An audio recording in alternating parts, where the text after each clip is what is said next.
குரங்கு வேடத்தில் நடித்துக் கொண்டிருந்த ஒரு காமெடி நடிகர் உலகின் தலைசிறந்த ஆயுதங்களை வைத்துக் கொண்டிருக்கும் ரஷ்யாவிற்கே சவால் விடும் அளவிற்கு வளர்ந்தது எப்படி? இவர் தற்போது உக்ரைன் நாட்டின் ஜனாதிபதியாக இருக்கும் வோலோடிமிர் ஒலெக்சாண்ட்ரோவிச் ஜெலென்ஸ்கி அவர்களின் விறுவிறுப்பான வாழ்க்கை பயணத்தை சுருக்கமாக பார்க்கலாம் வாருங்கள். ஆரம்ப வாழ்க்கை.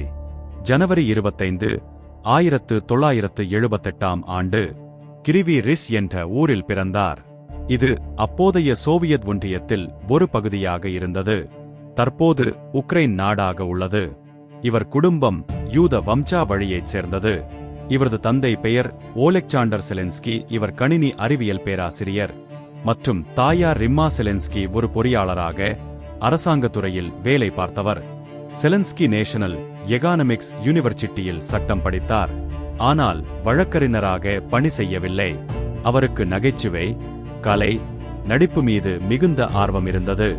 அதேபோல் அவரின் தாயார் மகனின் நகைச்சுவை திறமைக்கு முழு ஆதரவு அளித்தார். பொழுதுபோக்கு துறையில் ஆரம்பம். 17 வயதில் கேவியன் என்ற பிரபல நகைச்சுவை போட்டியில் கலந்து கொண்டார். பின்னர் குவார்டல் 95 என்று தனக்கென ஒரு குழுவை உருவாக்கினார். இந்த குழு தொலைக்காட்சி நிகழ்ச்சிகள், சினிமா, நகைச்சுவை நிகழ்ச்சிகள் என எல்லாவற்றையும் தயாரித்துக் கொண்டிருந்தது. நடிகராக எழுச்சி. இவர் பல தொலைக்காட்சி தொடர்களில் நடித்துள்ளார்.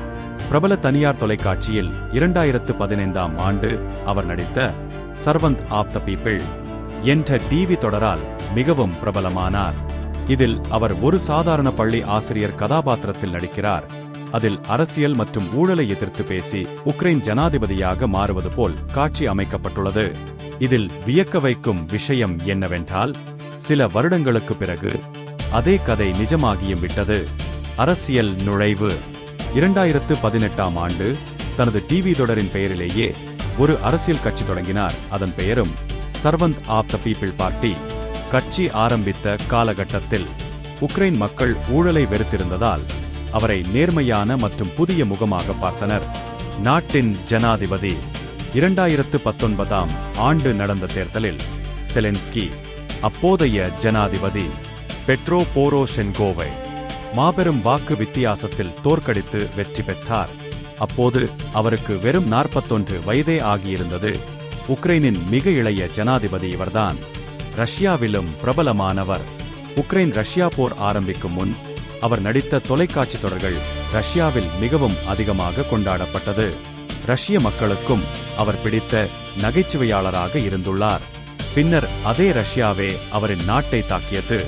இது விதியின் சுவாரஸ்யம். ரஷ்யா மற்றும் உக்ரைன் போர். ஆட்சி அமைத்த 3 ஆண்டுகளில், அதாவது 2022 ஆண்டில் பிப்ரவரி 24 ரஷ்யா உக்ரைனில் படையெடுத்தது. உலகம் முழுக்க கவலை. ஆனால் செலென்ஸ்கி தைரியமாக, நான் நாட்டின் முக்கிய தலைநகரான கீவில் தான் இருக்கிறேன், இங்கிருந்து எங்கும் செல்லப் போவதில்லை, எங்கள் நாட்டையும் நாட்டு மக்களையும் நான் பாதுகாக்கிறேன் என்று கூறி உலகளவில் நம்பிக்கையின் அடையாளமாக மாறினார். அவர் நாட்டிலிருந்து வெளியேற மறுத்தார். எனக்கு தப்பிக்க வாகனம் வேண்டாம், தனிப்பட்ட ஆயுதங்கள் வேண்டாம் என்று சொன்னார். உலக தலைவர்களின் ஆதரவு. செலென்ஸ்கி உலக நாடுகளிடம் நேரடியாக பேசி ஆதரவு மற்றும் போருக்கான ஆயுதங்களை உதவியாக கேட்டார். அப்போது அவர் ஒரு அரசியல் தலைவர் மட்டுமல்ல, உண்மையான போராளி மற்றும் மக்களின் குரலாக மாறினார். சொத்து மதிப்பு குறைவாக இருந்தாலும் மக்கள் இவரை நாயகனாக பார்க்கிறார்கள். ஏனென்றால் அவர் அரசியலுக்கு வரும்போது நேர்மையாக பணி செய்வேன் என்று கூறினார்.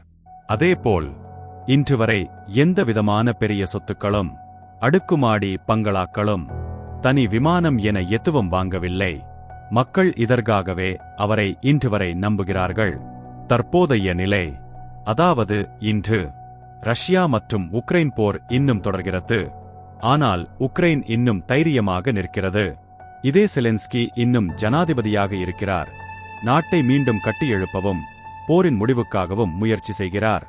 இவரை பற்றி நீங்கள் என்ன நினைக்கிறீர்கள் என்பதை கீழே கமெண்டில் சொல்லுங்கள். மேலும் இது போன்ற உங்களுக்கு தெரியாத பல உண்மை தகவல்களை அலசி ஆராய்ந்து சொல்கிறோம். நமது சேனலை சப்ஸ்கிரைப் செய்து உங்களின் பொன்னான ஆதரவை தாருங்கள்.